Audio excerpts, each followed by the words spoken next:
I want to take you back to the Harvard days when you started experimenting with this new substance. Tell me how all that happened and what happened. Well, I was brought to Harvard in 1960 because I was one of the leading researchers on communication between people, interpersonal communication, where two minds are communicating. But we realized in the early 60s that that wasn't going to help you solve your problems or be able to direct your life, meeting minds this way. We needed some way to change the minds. And psychology back then did not know. We were looking for the magic bullet or the technique for helping people be able to change their minds, the way you change television channels, or the way you change programs on your computer. And a friend of mine from UC Berkeley came and said, Timothy, listen, there's something here that's been used for thousands of years. It's called the Mexican mushrooms, and they change your mind, and they've been used in many other forms throughout history. So I had the experience myself, and I learned more about the mind and the brain in 5 hours with these Mexican mushrooms than I had in 15 years as a psychologist. What was it that you saw? What was it that you learned? I mean, I know that's hard to answer in a few sentences. Basically, I discovered that I have a brain, which is essentially a universe. Your brain is 100 billion neurons, and each neuron has the computing capacity of a Big Mac computer. And 100 billion computers kicking around up there, and it's only recently that we've learned how to understand it. I couldn't have said that 20 years ago because we didn't have personal computers 20 years ago. We were just stumbling on the discovery of the brain, just like the people in Europe had to discover America in 1492. So hundreds of us, psychologists and professors and doctors, began exploring the brain, and we used these languages of taking a trip and come back and give us a report. So, that's how and why we got started. And then at that time, of course, it was legal. There was no problem with it. What happened to change all that? Well, what happened was, and as I said earlier, we were taken by surprise that waiting in the wings, ready to take over American society, were 76 million American kids who've been brought up on Dr. Spock and had watched television all their lives and were used to dialing and tuning from the crib. They crawled over little baby hands and began dialing and tuning television shows and being advertised to and consumerized. When these kids hit college in the late 60s, they didn't want beer, they wanted something better. They wanted Technicolor experiences. We would spend days and days preparing someone for an LSD experience. You see, these plants have been used for 25,000 years by native tribes, pagan tribes.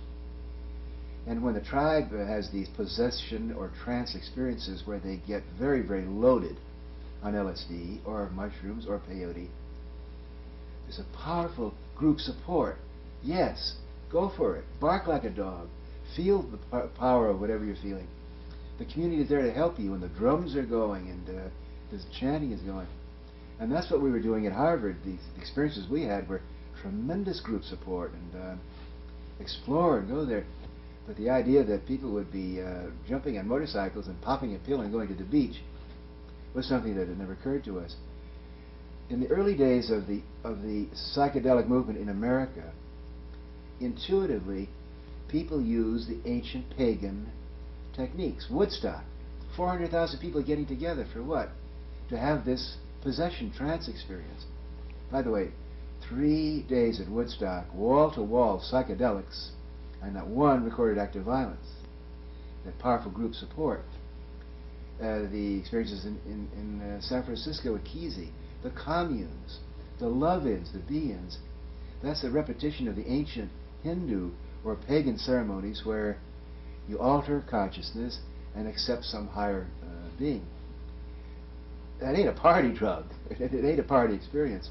And the terrible thing now, in the Reagan, Rambo, Pitbull 80s, the drugs are being used now are not psychedelic. They're mind-closing, like heroin, crack, cocaine, PCP, and the number one, booze.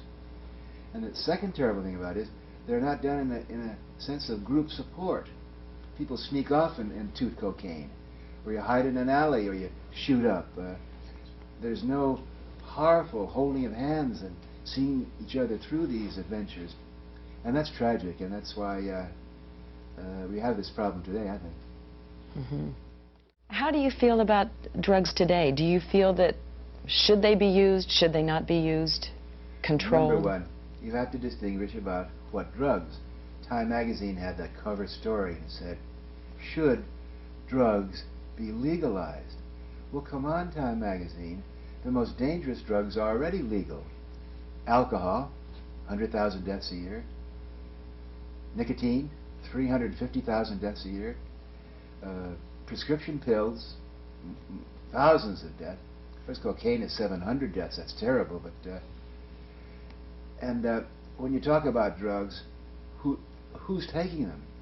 We all agree.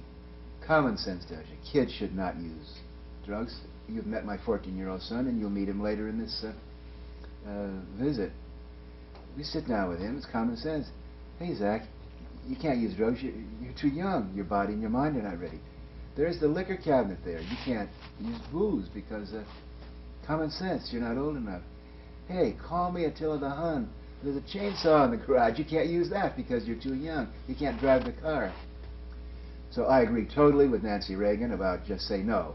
On the other hand, the Republicans are so ill-mannered. We teach Zachy, just say no, thank you.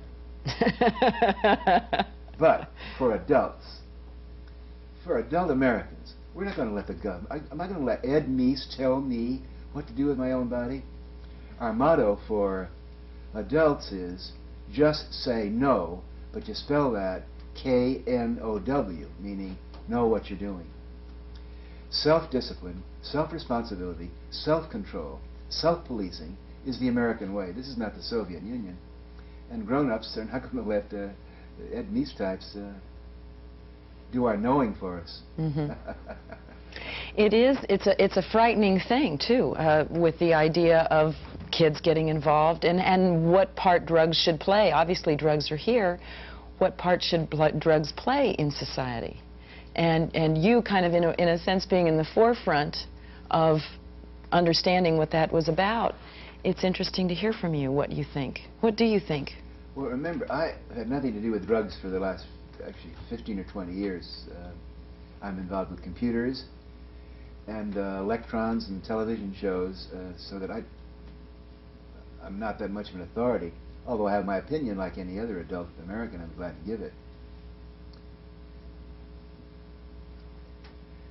The war on drugs in America is a racial war of white factory people against the southern people. Most of the drugs that are illegal are southern. They come from South America. They come from Mexico, as you well know. It's also racial. When you see Vice President Bush running down into the on these crack raids, they're always Latino or black kids. The war on drugs is economic. There's billions of dollars being made, but not the right people. It's the cocaine gangsters in South America, and billions of dollars for the law enforcement people. It's religious too. It's the white man's monotheistic Christian religions. There's only one God. There's no question of it. Psychedelic drugs make you a pantheist or a pagan. No question of it. You worship everything, the plants, the stars, the people, animals. It opens you up. So, religious, racial, economic, there are an enormous number of reasons why we have this so-called war. It's not a war on drugs. It's a war on southern vegetables. Or it's a war on the 40 million Americans adults who are going to use marijuana if they want to, or are not going to let Ed Meese. Remember that the drug situation now is so polarized and loaded with religious morality. There are at least 20 million American adults who would do anything pleasurable if Ed Meese just told us it's sinful. Now, come on, Ed. If you tell me it's wrong, and I look at you, you fat, sour one, hand me a joint, baby. And there are millions of us, I'm sorry to say, that feel that way. Oh. We got to switch tape. That's Oh. right in the middle of that You can set. cut that one. You can cut that one.